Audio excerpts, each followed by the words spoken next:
Bendiciones. Que la paz de Dios sea sobre cada uno de nosotros en este día. Hoy continuamos con nuestra serie Expansión y Cambio. Jesús les dijo a sus discípulos: ustedes necesitan fe. Fe para poder sobrevivir en esta dimensión. Fe para poder expandirse en su generación. Fe para permitir que el Espíritu Santo efectúe cambios radicales en sus vidas. Jesús les dijo: ustedes necesitan fe para derribar las montañas inesperadas de la vida. Fe para enfrentar con valor las tormentas repentinas. Necesitan fe para abandonarse en Dios. Necesitan fe para no sucumbir ante las acechanzas del maligno. La fe es imprescindible, pues el justo solo se le hace posible vivir por fe. Esa fe que dice el escritor de Hebreos en su capítulo 11, que demuestra la realidad de aquello que estamos esperando. Si no hay una evidencia visible de nuestra fe, tampoco habrá evidencia de que estamos esperando lo que decimos esperar. La fe muestra algo, pero ¿qué muestra la fe? Primera de Corintios capítulo 16, la traducción Nácar Colunga dice: velad y estad firmes en la fe, obrando varonilmente y mostrándose fuertes. La Nueva Traducción Viviente dice: estén alerta, permanezcan firmes en la fe, sean valientes y sean fuertes. Pablo le dice a los Corintios en su segunda carta, capítulo 1, en la parte C: porque por la fe están firmes. La palabra firmeza en la escritura, su significado es estable, fuerte, que no se mueve ni vacila. Firmeza es estar entero, constante, alguien que no se deja dominar ni abatir. La palabra firmes en el griego es la palabra esteco, que significa estar de pie. Debemos entender esto. Si queremos cambio y expansión, debemos mantenernos firmes en nuestra generación, o dejaremos como punto de referencia debilidad y falta de constancia. Los profetas de la muerte han engañado a muchos en esta generación, y sus profecías relacionadas solo a lo temporal tienen a muchos frustrados y debilitados. Sus profecías son: siembra y recibirás un milagro a cambio, si no estarás bajo maldición. Sus profecías son: todo estará bien, solo tienes que hacer esto o aquello y ya, punto. Y si no, entonces estás muy mal. Y no todo siempre estará bien, pero sí todo obrará para bien. Los hombres y mujeres de Dios saben que tendrán que actuar en fe y estar firmes ante las maquinaciones perversas del reino de las tinieblas. Ezequiel recibió una palabra en el capítulo 13 de parte del Señor. Y él dijo: esto dice el Señor soberano, ¿qué aflicción les espera a los falsos profetas, que siguen su propia imaginación y no han visto absolutamente nada? Oh pueblo de Israel, estos profetas tuyos son como chacales que escarban en las ruinas. No han hecho nada para reparar las grietas de las murallas que rodean la nación. No la han ayudado a mantenerse firme en la batalla en el día del Señor. Dios está diciendo algo para nuestra generación. El día de la batalla llegará. Y la acción de los profetas del nuevo pacto es reparar las grietas, que representa fortalecer y edificar al cuerpo de Cristo, para que podamos resistir firmes los embates de las tinieblas. El apóstol Pablo lo dijo así: sean fuertes en el Señor y en su gran poder. Pónganse toda la armadura de Dios para poder mantenerse firmes contra todas las estrategias del diablo.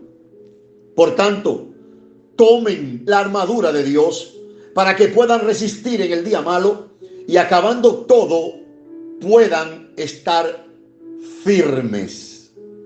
Efesios capítulo 6. El día de la batalla llegará.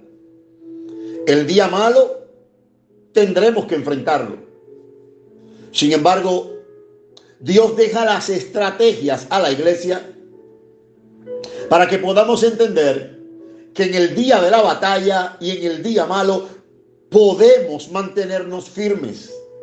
Cuando creemos en Él, en la revelación de su palabra y nos armamos con las armas que Él nos ha dejado, Pablo dice, vamos a resistir, todo va a acabar y vamos a permanecer en el nombre del Señor.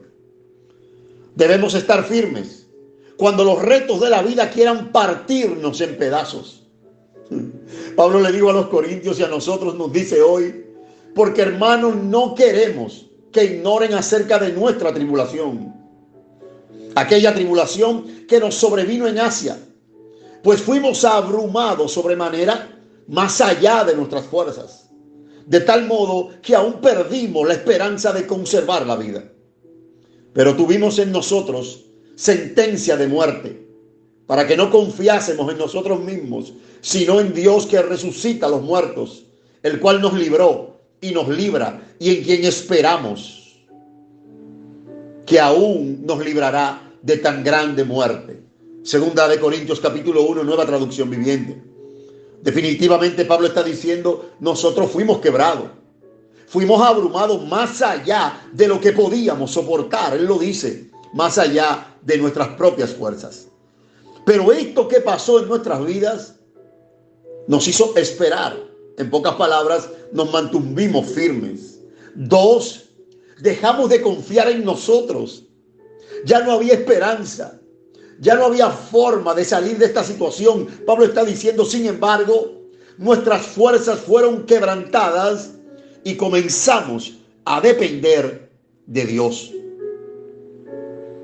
Necesitamos entender que tenemos que estar firmes en la libertad con la que Cristo nos hizo libres.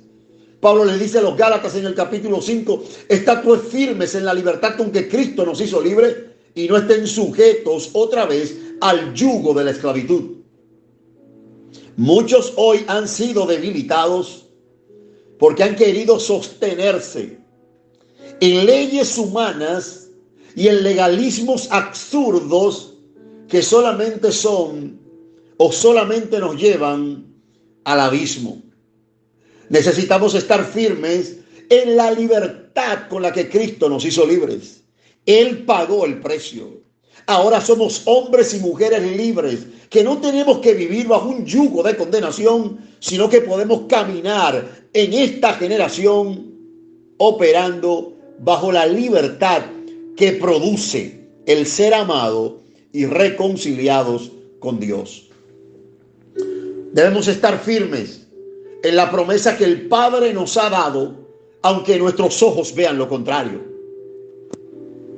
Pablo le dice a la iglesia en Roma en el capítulo 4, hablando acerca de Abraham, él dice, aun cuando no había motivos para tener esperanza, Abraham siguió teniendo esperanza, porque había creído en que llegaría a ser padre de muchas naciones. Pues Dios le había dicho, esa es la cantidad de descendientes que tendrás. Y la fe de Abraham no se debilitó, a pesar de que él reconocía que por tener unos 100 años de edad, su cuerpo ya estaba muy anciano para tener hijos, igual que el vientre de Sara. Abraham siempre creyó la promesa de Dios sin vacilar. De hecho, su fe se fortaleció, o sea, se mantuvo firme, aún más, y así le dio gloria a Dios. Abraham estaba plenamente convencido de que Dios es poderoso para cumplir todo lo que promete. Y debido a su fe, Dios lo consideró justo. ¿Sabes qué? Abraham tenía una realidad. Y la realidad era la imposibilidad de dar hijos por su edad y por la esterilidad de Sara. Abraham tenía una realidad. Dios le había dicho, te voy a dar tierras, pero esas tierras, muchas estaban ocupadas por enemigos valientes, feroces y violentos. Abraham tenía una realidad, y era que él tenía una palabra dada por Dios, pero su debilidad humana, su imposibilidad humana, pudieron haberlo hecho dudar. Sin embargo, él se mantuvo firme en lo que Dios un día le dijo. Y yo sé que alguien va a escuchar esta palabra en algún momento. Dios te habló y Dios me habló. Y eso que Dios nos ha dicho se cumplirá por encima de las realidades que tú y yo podamos estar viviendo. Porque tu realidad nunca será tu verdad. Tu verdad es lo que ya Dios dijo, lo que ya Dios te entregó en su palabra. Y sobre esa verdad caminamos, aunque las tormentas quieran hundir nuestros barcos. En esa verdad caminamos, aunque nuestro cuerpo sea golpeado, aunque las circunstancias digan lo contrario, caminaremos en la verdad, porque Dios no miente. Sin fe no podremos mantenernos firmes. Sin fe no podremos expandirnos. Sin fe, nunca vamos a ver los hijos que Dios nos ha prometido en nuestra generación. Dios me daba una frase esta mañana, y es: la firmeza en Dios en el día malo y nuestra resistencia al reino de las tinieblas harán que ellos huyan despavoridos y con sus planes deshechos. ¿Qué tal si oramos hasta que suceda? Y nos mantenemos firmes en aquello que un día Dios nos prometió. Muchas bendiciones. Les habló su hermano Freddy Aquino. Muchas gracias.